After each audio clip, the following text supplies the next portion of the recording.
Hello बच्चों, let's read this question. The question says which one of the following statements is not true. हमें बताना है कि कौन सा स्टेटमेंट ट्रू नहीं होगा, right? Option A, lactose contains alpha glycosidic linkage between C1 of galactose and C4 of glucose. Option B, lactose is a reducing sugar and it gives failings test. Option C, on acid hydrolysis lactose gives one molecule of D plus glucose and one molecule of D plus galactose. Option D, lactose, right, is a disaccharide and it contains 8 hydroxyl groups. Key concept for this question is lactose. Lactose हमारे पास क्या होता है? Lactose हमारे पास एक disaccharide होता है। Lactose हमारे पास क्या होता है? एक डाइसैक्राइड होता है। ये डाइसैक्राइड बनता कैसे है? ये डाइसैक्राइड बेसिकली बनता है बाय लिंकेज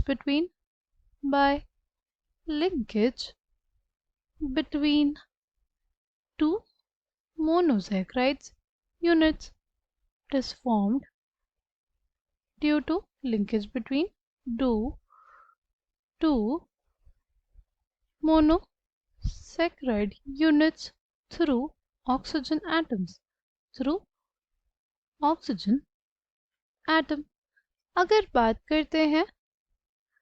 अगर हम लोग बात करते हैं कि ये जो डाइसैक्राइड होता है ये किस मोनोसैक्राइड यूनिट से बनता है? तो पहला हमारे पास होता है गैलेक्टोज। पहला हमारे पास क्या होता है? Galactose, right? ये हमारे पास हो जाएगा गैलेक्टोज की यूनिट। ये कौन सी यूनिट हो जाएगी? सी, हमारे पास इसमें OH ऊपर है इसलिए ये हो जाएगा हमारे पास बीटा डी गैलेक्टोज, बीटा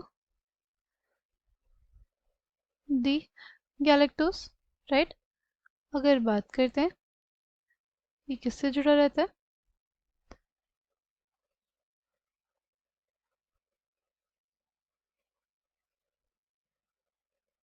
ये हमारे पास जुड़ा रहता है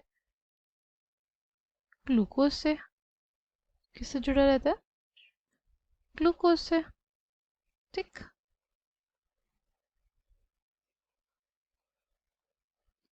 जो ग्लूकोज से हमारे पास जुड़ा रहता है तो वो ग्लूकोज कौन सा होता है?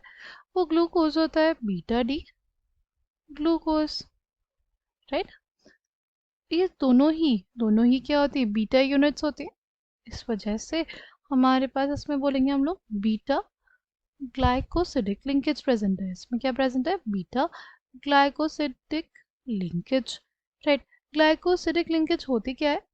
जब दो मोनोसैक्राइड यूनिट्स जॉइन होते हैं, जब दो मोनोसैक्राइड यूनिट्स क्या होते हैं?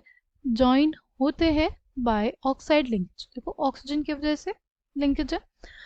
इसमें क्या है? लॉस हुआ होगा वाटर मॉलिक्यूल का। देखो यहाँ पे OH था, यहाँ पे भी OH था, वाटर मॉलिक्यूल निकला और ये O की वजह से ये दोनों क्या हो गए? लिंक हो गए, ठीक। कौन कौन सी दो यूनिट्स? बीटा डी ग्लूकोज और बीटा डी गैलेक्टोज, राइट?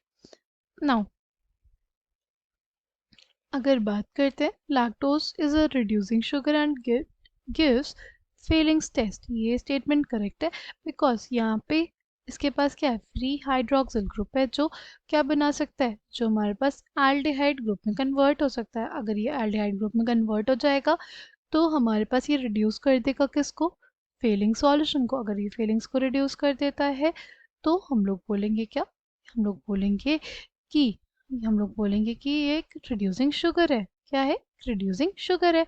तो ऑप्शन बी हमारे पास करेक्ट हो जाएगा। फिर एसिड हाइड्रोलिसिस पे ये क्या देते हैं? ग्लूकोज और गैलेक्टोज। ये स्टेटमेंट भी करेक्ट है। इट इज़ अ डाइसैक्राइड, ये भी करेक्ट है। और it contains 8 hydroxyl groups. 8 hydroxyl groups होते हैं, देखो 1 2 3 4 5 6 7 8 हाइड्रोक्सिल यूनिट्स हैं, यानी डी भी करेक्ट है। तो ये तीनों स्टेटमेंट्स करेक्ट है। फिर अगर बात करते हैं lactose contains alpha glycosidic linkage, नहीं, उसमें बीटा ग्लाइकोसिडिक लिंकेज होती है, राइट? C1 और C4 के बीच में। C1 किसका? C1 गैलेक्टोज का, C4 किसका? ग्लूकोज का। दोनों में हमारे पास कौन सी लिंकेज होती है? ये बीटा ग्लाइकोसिडिक लिंकेज, इसलिए option A. Option A will be the incorrect statement. Option A हमारे पास क्या है? Incorrect statement. और हमारे क्वेश्चन में भी यही पूछा था कि इनकरेक्ट स्टेटमेंट कौन सा है, right? I hope you understood it well. Thank you, all the